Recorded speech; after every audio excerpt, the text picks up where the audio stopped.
茶，这奴才这就去。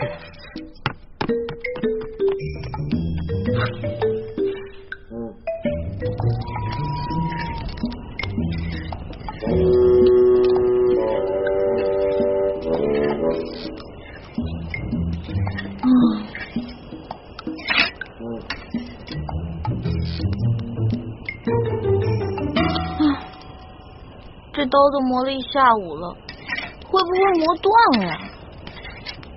没关系啊，这把刀磨坏，咱们换一把刀接着磨呀。来，快吃吃啊。嘿嘿嘿，多吃点。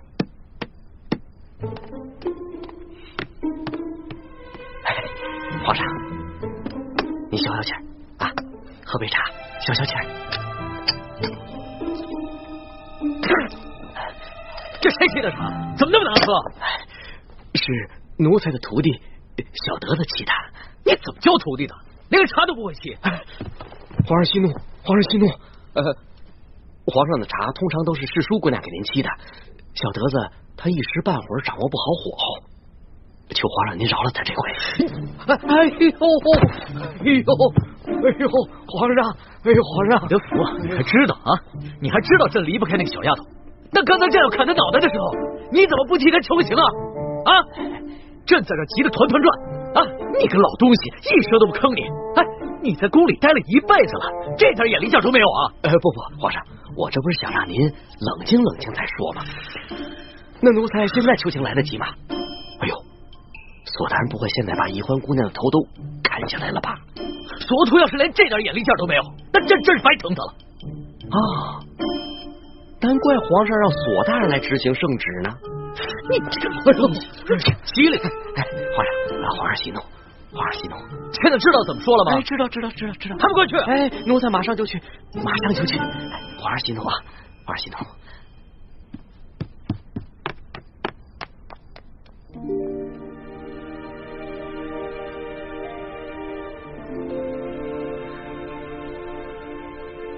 长进倒是不少，这面的针脚好多了。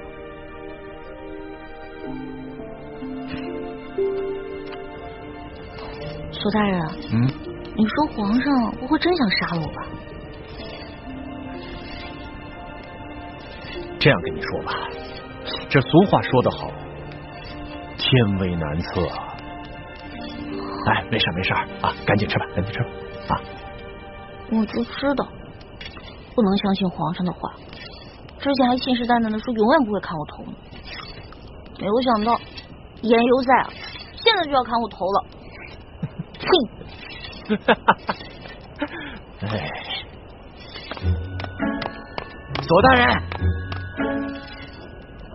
说着，人来了。索大人，李公公啊，皇上有旨，把李易欢带回永乐斋。哦，这样啊，好，那奴才遵旨。李公公，皇上不生我气啊？那还用说，本来皇上是龙颜大怒，是我拼了性命不要，在皇上面前苦苦求情啊，皇上才让我把你送回去。姑娘，你再回去以后，可不能再忤逆龙鳞了。